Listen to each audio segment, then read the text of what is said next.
ජෙමොලොජිකල් news මැනික් වන්. අද අපිට හමු වෙනවා ශ්‍රී ලංකාවේදී අපිට ටිකක් විරලව හම්බ වෙන විශේෂිත පුද්ගලෙක්. මේ අය වැඩිපුර කාලය ගත කරන්නේ විදේශ රටවල් වල, විදේශ වෙළඳපොලේ, එහෙම නැත්නම් විදේශීය දියුණු තත්වයේ රසායනාගාර ඔවුන්ගේ දැනුම වර්ධනය කරමින් ලෝකයේ වෙත නව මැනික් පිළිබඳ දැනුම බෙදා ගන්න. ලංකාවට කලාතුරකින් ආපු අවස්ථාවක අපිට හම්බ වෙනවා මම මේ කියන විශේෂිත පුද්ගලයා. ඔහු තමයි මැනික් විද්‍යාඥ කසුන් මාඩිවල මහත්මයා. අයිබෝන් කියලා ඔබ පිළිගන්න. හයි. කසුන් මාඩිවල මහත්මයා. ඔබට තිබෙන දැනුම එක වැඩසටහනකින් කරලා නිම කරන්න අපි සූදානම් නැහැ. මොකද මේ දැනුම මැනික් ව්‍යාපාරිකයන්ට, මැනික් ව්‍යාපාරයට පැමිණෙන්න ඉන්න අයට ඉතාම වටිනවා. ඒක නිසා මේක වැඩසටහන් කීපයක දීර්ඝ වැඩසටහනක් විදිහට කරන්නයි බලාපොරොත්තු වෙන්නේ. දැන් ඔබගේ හඬින් ඔබ කියන්නකෝ ඔබේ ජීවිතය ආරම්භය, ඔබේ පාසල, දෙමව්පියෝ, පවුල් පසුබිම් මේ වගේ පුංචි කරුණු ටික. ඔව්. මගේ පාසල නුවර ශාන්ත අන්තෝනි පිරිමි විද්‍යාල. මගේ තාත්තත් මේ සම්බන්ධව විශේෂ පුහුණුවකට ලක් කරපු පුද්ගලෙක්. ඉතින් තාත්තගේ අනුදැනුමත් ඇතුව තමයි මම මේ ශ්‍රේෂ්ඨයට සහභාගී වෙන්නේ. ඒ වගේම ඒ කාලෙදී මගේ ලොකු තාත්තා ශ්‍රීපත් කළ යුතුයි SP කරුණානායක. ඔහු තමයි මට ඉස්සෙල්ලාම මැනික් පිළිබඳ මෙන්න මෙහෙම දෙයක් තියෙනවා වැඩිදුර අධ්‍යාපනය කරන්න කියලා මම උනන්දු කරේ. එතකොට ලොකු තාත්තා හිටියේ ඇමරිකාවේ. එයා එතකොට GIA විශ්වවිද්‍යාලයේ එයා උපාධිධාරී. එතකොට ඇමරිකාවේ තමයි විශේෂයෙන් එයා සම්බන්ධකම් තිබුණේ සහ විශේෂයෙන් එයා අධ්‍යාපනය දෙමින් හිටියා. එතකොට ලොකු තාත්තා මට කිව්වේ මෙහෙම වගිල ඉගෙන ගන්න. ඒ තාත්තත් මාව දිරිගන්නවා. එයාත් කිව්වා මේක GIA ඉගෙන ගන්න. එතකොට මම අවුරුදු 19 තිබ්බා. ඉස්කෝලෙන් අවුට් වුණ ගාම මට අවස්ථාව ලැබුණා GIA එක කරන්න. ලෝකයේ තියෙන විශ්වවිද්‍යාල වලින් ගත්තාම මැනික් සම්බන්ධව අදටත් තියෙන විශේෂම සහ උසස්ම ගණේ විශ්වවිද්‍යාලයක් කිව්වොත් නිවැරදි. මොකද දැන් ලෝකෙම පිළිගන්නේ ඇමරිකාවේ අධ්‍යාපනය තමයි. GIA කිව්වහම ඒක හරි ඇඩ්වාන්ස්. ඉතින් ඒක හරි ඉස්කෝලේ යනවා වගේ දවස් 5ම යන්න ඕනේ. උදේ තියරි, ඊට පස්සේ හවස ප්‍රැක්ටිකල්. ඉතින් ගල් කෑලි 1000ක් විතර ටෙස්ට් කරලා ඉගෙන ගත්තට පස්සේ තමයි අපිව මේ පාස් කරන්නේ. අනිත් එක එක්සෑම් එකක් හරි ෆේල් වුණොත් ෆේල්. ඒකට GIA එකෙන් පස්සේ ඔබ තවත් මේ පිළිබඳ හැදෑරීම් කරනවා. ඔව්. ඒ කොහොමද යොමු? ඔව් GIA එකෙන් පස්සේ ඇත්තටම මට අවස්ථාවක් හම්බෙනවා. ඒ ගමම අවසානයත් එක්කම මට ජපානය යන්න. සහ ජපානයේදී මට ලැබෙනවා රසායනාගාරයක් සහ එහි කාර්ය මණ්ඩලය සහ ඒ වගේම තව ජෙප් ෂොප්ස් කීපයක මට වැඩ කරන්න සහ මට එක්ස්පීරියන්ස් ගන්න ලැබෙනවා. ඊට පස්සේ මම තායිලන්තේ, ඊට පස්සේ බෙල්ජියම් වල, ඊට ෆ්‍රාන්ස් වල. ඉතින් මේ රටවල් 3-4කම මම අවුරුදු 5ක 6ක විතර රසායනාගාරවල, එතකොට GIA වල හිටපු කලින් ඩිරෙක්ටර්ස්ලා සමග මට ළඟින් වැඩ කරන්න හම්බුණා. ඒතර ඒ අධ්‍යාපනයෙන් අවසන් වෙනවද දැන් මේ සංචාරයෙන් පස්සේ? ඒ අතරතුරේදී මම ලංකාවට එනවා. ලංකාවටත් ඇවිල්ලා ජාතික මැනික් ස්වර්ණාභරණ අධිකාරියේ මම වැලිව ජෙමොලොජිස්ට් කෙනෙක් විදියට නිලධාරියෙක් විදියට වැඩ කරනවා. ඉතින් මට අවශ්‍ය වුණා ලංකාවෙත් මේ පිටිපන්ද දැනුම බෙදා හරින්න. මොකද ඒ වෙනකොටත් GIA කරපු කෙනෙක් සාමාන්‍යයෙන් ඒ වගේ රස්සාවකට මම සම්බන්ධ වෙනවා අඩුයි. නමුත් මට අවශ්‍ය වුණා ලංකාවටත් ගිහිල්ලා මේකේ එක්ස්පීරියන්ස් එකක් ගන්න. ඒ නිසා ලංකාවටත් එනවා. ඒ වගේම මම පිටරටත් ඉන්නවා. ඒ වගේ අවුරුදු 7ක 8ක කාලයක් මම අවුරුදු 19න් පස්සේ මේ පිළිබඳ හැදෑරීම් තමයි කළේ. ඒ වගේම මට විශේෂ මැනික් විද්‍යාඥයන් හම්බ වුණා. ඔවුන් වැඩ කරන්න හම්බ වුණා. විශේෂ විද්‍යාඥයෝ කීප දෙනෙක් මට අදටත් මට උගන්වනවා සහ දැනුම බෙදා ගන්නවා. GIA එකේ හිටපු ඩිරෙක්ටර්ස්ලා. ඉතින් ගොඩාක් වෙලාවට අදටත් මට උගන්වනවා. ඒගොල්ලෝ තමයි මගේ ගුරුවරු අදටත්. ඉතින් මම ගොඩාක් වෙලාවට ජාත්‍යන්තරෙත් එක්ක ගියාම ඒගොල්ලන්ගේ දැනුම බෙදා ගන්නවා. ඒගොල්ලන් එක්ක කාලය ගත කරනවා. අතරම කසුන් මහත්තයා මේ මැනික් කියන විෂය මේක මේ අනන්ත ප්‍රමාණ පළලක් තියෙන විෂයක්නේ. මේක දවසකින් දෙකකින් සතියකින් ඉගෙන ගන්න බෑ. දැන් ඔබ මැනික් විද්‍යාඥයෙක් වෙලා ඔබ තව දුරටත් මේක හැදෑරීම් කරනවා. ඒ කියන්නේ හැමදාම නව දේවල් තියෙනවා ඉගෙන ගන්න. මම හිතන්නේ ඒක ප්‍රේක්ෂකයන් නිසා මේ පිළිබඳ උනන්දු වෙන අයටත් හොඳ පාඩමක්. මේක මේ දවසකින් කෝටිපතියෙක් වෙන්න හෝ මාස 6කින් ඉගෙනගෙන ඉවර කරන්න පුළුවන් විෂයක් නෙමෙයි. ඊට පස්සේ අධ්‍යාපන කටයුතු යම් ප්‍රමාණයකට කරාට පස්සේ ඔබ ව්‍යාපාරික ශාස්ත්‍රයට පිවිසෙනවද? ඔව් අර ඔබ කිව්වා වගේ දැන් GIA කරපු ගමම්ම ඒගොල්ලොත් කියන්නේ මේක එකපාරට බිස්නස් එකවත් එකපාරට ලැබ් එකක්වත් දාන්න පුළුවන් දැනුමක් නෙමෙයි. නෙමෙයි. ඒක පැහැදිලිවම ඒගොල්ලෝ උගන්වනවා. එතකොට අපි ඒකෙන් පස්සේ අපේ දැනුම වැඩි කරගන්න නම් අපි උනන්දු වෙලා අපි වැඩ කරන දැනුම සොයාගෙන යන්න. ඉතින් GI එකෙත් කියන්නේ හැම වෙලේම ගන්නුවාට පස්සේ මේ දැනුම සොයාගෙන යන්න. එතකොට එක්ස්පීරියන්ස් ගන්න. ඉතින් මම ඉස්සෙල්ලාම මම කරේ ව්‍යාපාරයට එන එක නෙමෙයි. අවුරුදු 7ක් 8ක්ම මම හම් වෙන සල්ලි පවා දැම්මේ ඉගෙන ගන්න. ඒකෙන් මම ඉගෙන ගත්තා. ඉතින් සල්ලි හම්බ කරන්න උත්සාහ කරේ නැහැ. විශේෂයෙන් මගේ ලොකු තාත්තා තමයි මේ පණිවිඩය විශේෂයෙන් හැම වෙලෙම දෙන්නේ. එයා කියන්නේ මේ learn more earn more කියන එක. ඒ කියන්නේ ඉස්සෙල්ලා ඉගෙන ගන්න ඊට පස්සේ හම්බ කරන්න. සුපෙන්. ඉතින් ඔබේ මුල්ම ගුරුවරයා. මුල්ම ගුරුවරයා. ඉතින් කොහෙ ගියත් අපිට ඒ තියරියම තමයි ඉගෙන ගන්න වෙන්නේ. මොකද මුලදී ඇත්තටම මේක හරියට ඉගෙන ගත්තොත් තමයි මේකේ ඉස්සරහට යන්න පුළුවන්. මොකද ගොඩාක් වෙලාවට මම දන්නවා අදටත් ගොඩක් කට්ටිය මේ මැනික් ශේෂ්ත්‍රයට එනවා සමහරවිට හෙට අනිද්දා වෙනකොට ඒගොල්ලෝ හොයන්නේ නැහැ.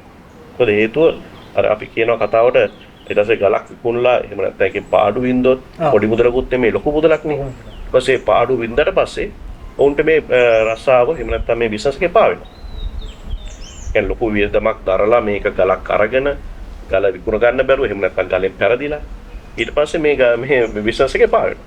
කසුන් මහත්මයා දැන් අන්තර්ජාතික වශයෙන් ඔබ ලොකු අධ්‍යාපනයක් ලබලා ලොකු අත්දැකීම් ටිකක් ලබලා විශේෂයෙන් මැණික් විද්‍යාඥයෝ රසායනඥයෝ ව්‍යාපාරිකයෝ මේ පිළිබඳ විශේෂඥයෝ එක්ක ඇසුරු මිසුරු කරලා වසර ගණනාවක් මේ අත්දැකීම් අරගෙන ඔබ ලංකාවට මෙතෙන්ට කොහොමද ඔබේ ව්‍යාපාරික කටයුතු ආරම්භ කරන්නේ? ඉතින් මට අවශ්‍යතාවයක් තිබුණා ලංකාවේ ජෙම් ලැබ් එකක් එහෙම නැත්නම් ජෙම් ලැබෝරටරි එකක් පටන් ගන්න.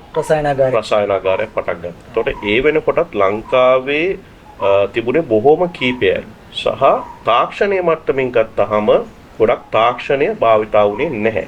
ඉතින් මට අවශ්‍යතාවයක් වුණා මේක ජාත්‍යන්තරයට යන්න ලංකාව පිළිබඳ ලෝකයට කියන්න ඕනේ, කතා කරන්න ඕනේ, තොරතුරු ලබා දෙන්න ඕනේ කියලා මම සංගරාවක් පළ කරන්න පටන් ගත්තා. 2014 දී මම හිතනවා මේක සංගරාවක් පළ කරන්න ඕනේ කියලා. ඉතින් මම ඒකට මූලික අඩිතාලම් තියෙනවා. ඒතකොට මම කීප දෙනෙක්ගේ සහයෝගයත් අරගෙන එතකොට මම මේ ලිපි ලියන්න පටන් ගන්නවා. සහ ලංකාව ගැන විශේෂයෙන් මට ඕනේ වුණේ ලංකාව ගැන සංගරාවක් පළ. ඒ වෙනකොට ලංකාවේ සංගරාවක් තිබුණේ නැහැ. ඉතින් මට ඕනේ වුණා ඉංග්‍රීසි භාෂාවෙන් විතරක් නෙමෙයි චීන භාෂාවෙන්, ජර්මන් භාෂාවෙන් මේක පළ කරන්න. ඉතින් මට අවශ්‍ය වුණා ජාත්‍යන්තරයට අපේ ලංකාව ගැන කියන්න. ගොඩක් වෙලාවට ලංකාවට ආවම අපිට කියවන්න. ඒ කියන්නේ up to date එහෙම නැත්නම් අවුරුද්දකට සැරයක් ලිපි පළ කරන්න. ට්‍රේඩ් එකේ ඉන්න පිරිස ගැන කතා කරන්න ඕන වුණා. ඒ නිසා මම ඒ සංගරාව පටන් ගත්තා. දැන් ලංකාවේ මැණික් සහ ව්‍යාපාරිකයන් පිළිබඳ අන්තර්ජාතික ලෝකයට හඳුන්වා දීමේ අරමුණින් තමයි මේ සංග්‍රහව ආරම්භ වෙන්නේ. ප්‍රථම වතාවට ලංකාවේ තමයි මේ ලෝකේ පළවෙනි මැණික් ලිත ආරම්භ කරන්නේ. ඔව්. ඒ වගේම ලංකාවේ ප්‍රථම වර මේක සංග්‍රහයක් ආරම්භ කරන්නේ ඔබ. ඔව්. දැන් මේ සංග්‍රහයේ මම නම තෝරගන්නේ ටෝමලින් ලංකා කියලා.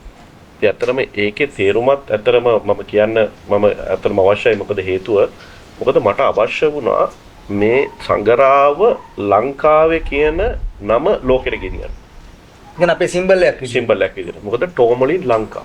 ඒ ටෝමලින් කියන්නේ මේකේ සිංහල තේරුම තමයි තෝර මල්ලි. ඒක ලංකාවේ සිංහල භාෂාවෙන් ආපු වචනයක්. තමයි තෝර මල්ලි වෙලා තියෙන්නේ. ඉතින් දැන් අපේ උදාහරණයක් වශයෙන් ගත්තොත් බ්ලූ සෆායර් ලංකාවේ හම්බ වෙනවා තමයි. නමුත් ඒක අපේ නම අපිට යොදා ගන්න බෑ. නමුත් මේ ටෝමලින් කියන එක තෝරමල්ලි වචන සිංහල භාෂාවෙන්ම ආපු නමක්. පාට ගොඩක් කියන වර්ණයට අපි පාවිච්චි කරේ තෝරමල්ලි කියන. පාට ගොඩක් තෝරමල්ලි කියලා. ඉතින් මේ නම සිංහල භාෂාවෙන් ආපු නිසා අපිට කියන්න පුළුවන් මේ ටෝමලින් නම හැදිලා තියෙන්නේ සිංහල භාෂාවෙන් කියලා. මේ කවුරු හරි අපිට ජාත්‍යන්තරයට ගිහිල්ලා හරි ඇහුවාම අපිට කියන්න පුළුවන් මේ ටෝමලින් කියන නම සිංහල භාෂාවෙන් ආපු නමක්. ඒ නම ඉතින් මම යොදාගත්තා මගේ මැගසින් එකට ටෝමලින් කියලා ලංකා කියලා දැම්මා ශ්‍රී ලංකාවේ නම එකතු කරන්න අවශ්‍ය නිසා. ඉතින් රටේ අනන්‍යතාවය ඉහළට ගෙනියන්න අවශ්‍යතාවයක් තිබුණ නිසා තමයි පියවර. දැන් ඔබ මේ බලාපොරොත්තු වෙච්ච අරමුණ සංග්‍රහයෙන් ඉටු වුණාද? හැම වසරකම මම මේ මැගසින් එක පබ්ලිෂ් කරනවා. ඉතින් මුලදී මම ඉංග්‍රීසි භාෂාවෙන් පටන් ගත්තා. අවුරුදු 3ක් යනකොට මේක චීන භාෂාවට මම පරිවර්තනය කරන්න පටන් ගත්තා. ඊට පස්සේ මම ජර්මන් භාෂාවෙනුත් මේක පරිවර්තනය කරලා දැන් අද වෙනකොට තාක්ෂණෙත් මම පාවිච්චි කරලා තියෙනවා. ඉතින් මගේ මේ වෙනකොට මොන වගේ තැනකද සංග්‍රහ තාක්ෂණය තියෙන්නේ? ඔව් දැන් මේ දක්වා මම මේ මැගසින් එක මුද්‍රිත විදියට තමයි මම කරේ. දැන් මේ සාමාන්‍යයෙන් අපිට හම්බ වෙන්නේ මුද්‍රිත සංග්‍රහයක්.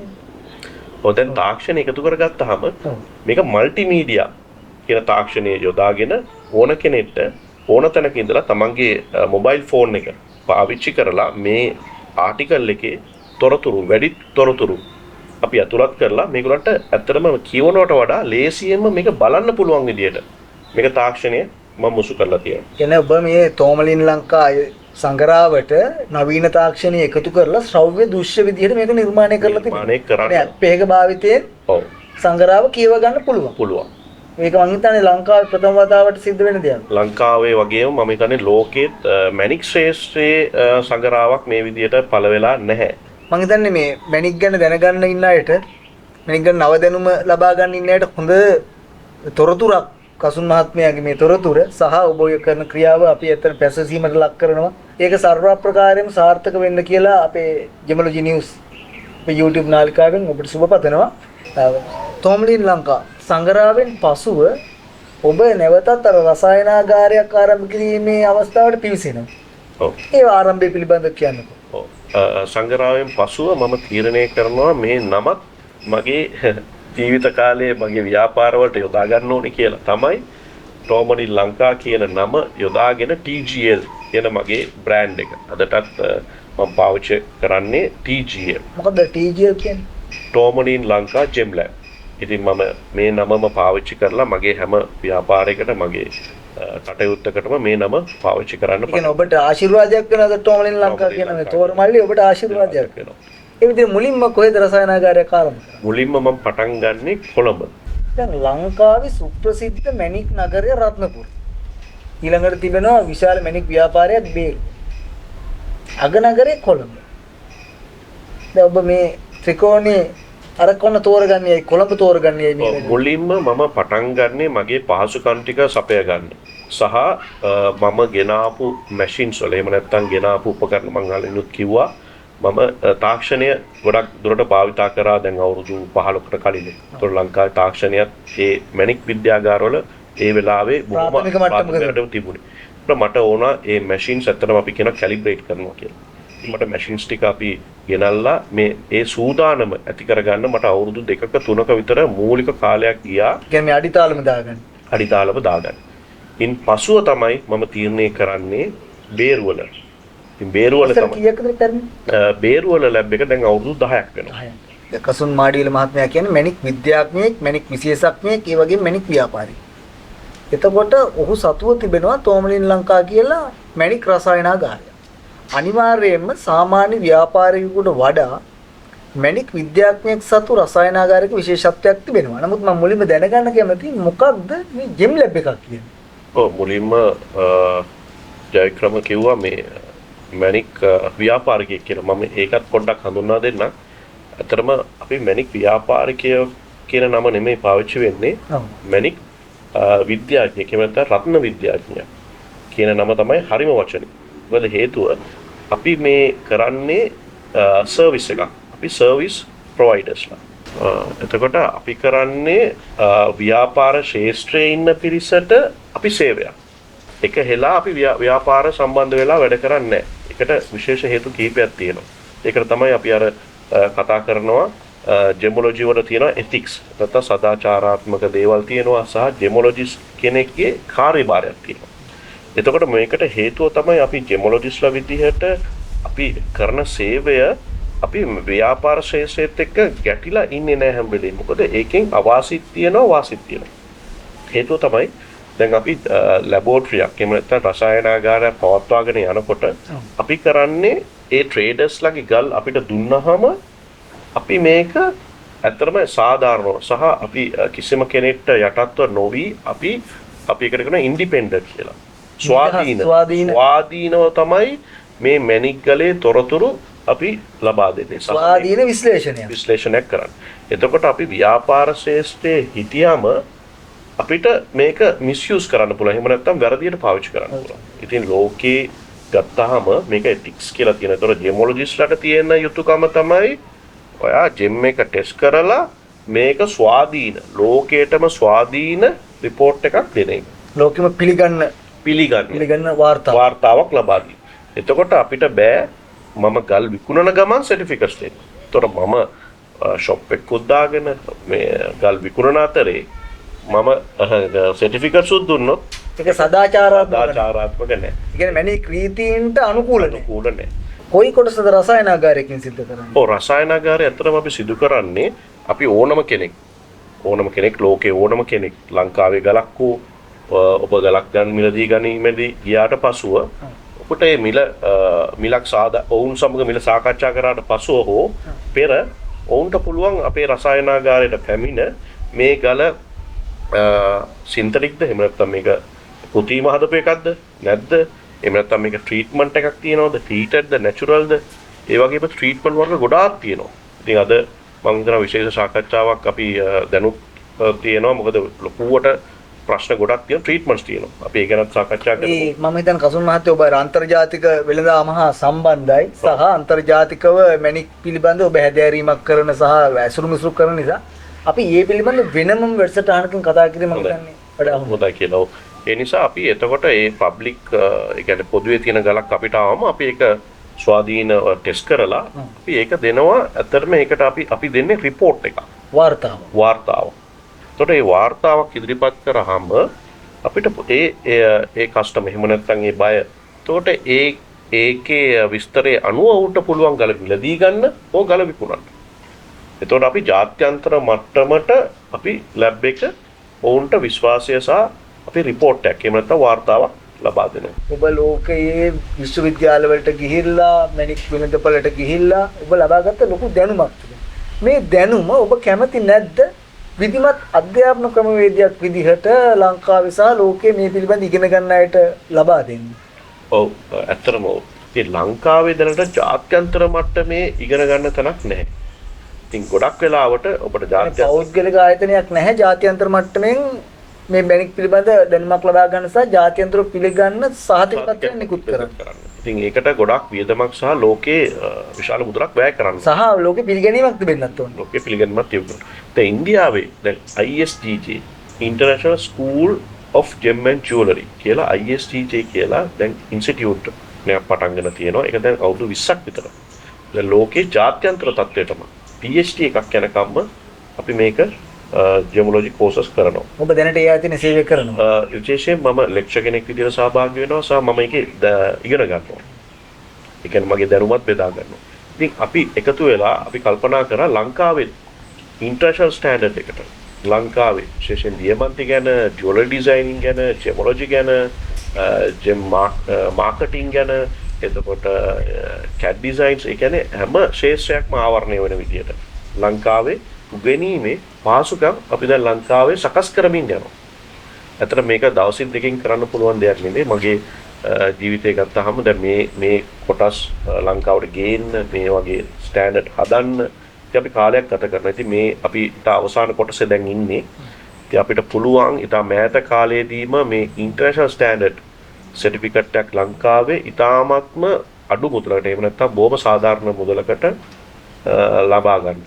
ඔබ GIA එකේ අධ්‍යාපනය ලැබලා තියෙනවා. එතකොට ඉන්දියාවේ ඒ හා සම්බන්ධ විශ්වවිද්‍යාලයක් සමග එකමුතු වෙලා ඔබ මේ පාඨමාලාව දරුවන්ට කියලා දෙන්න බලාපොරොත්තු වෙනවා සහ සහතික පත්‍ර නිකුත් කරන්න බලාපොරොත්තු වෙනවා. එතකොට මේ නිකුත් කරන සහතිකයේ අන්තර්ජාතික වටිනාකම කොහොමද? ඔව්. අපි මේ ISTJ එක ඇමරිකාවේ පවා රෙජිස්ටර් වෙලා දැන් තියෙනවා. අපි මේ සර්ටිෆිකට් එක ඉදිරියේදී ඔබට ලැබෙන සර්ටිෆිකට් එක ISTJ USA නැත්නම් ඇමරිකාවේ සහතිකලත් සර්ටිෆිකට් එකක් විදියට තමයි ඉදිරියේදී අපි ලබා දෙන්න බලාපොරොත්තු වෙලා තියෙන්නේ. මුළු ලෝකයේ පුරාම ගිහිල්ලා තමන්ගේ දැනුම අදටත් දියුණු කරගන්න මැණික් විද්‍යාඥ කසුන් මාඩිවැල මහත්මයා සමග සමයි අපි මේ සාකච්ඡාව පැවැත්වුවේ. ඉදිරියටත් එතුමා සතු මේ දැනුම අපි ඔබට ලබා දෙන්න උත්සාහ කරන තවත් වැඩසටහන් කීපයකින් මොකද අපිට ලැබිලා තියෙන සඳුන් ගසක් ඒක අපි තලලා පොඩි කරලා මිරිකලා ඒ සුවඳ විහිදවලා ඔබට මේ දැනුම ලබා දෙන්න තමයි අපේ බලාපොරොත්තුව. ඒ නිසා අපිත් එක දිගටම රැඳී සිටින්න. ඔප තමයි ඔබව Gemological News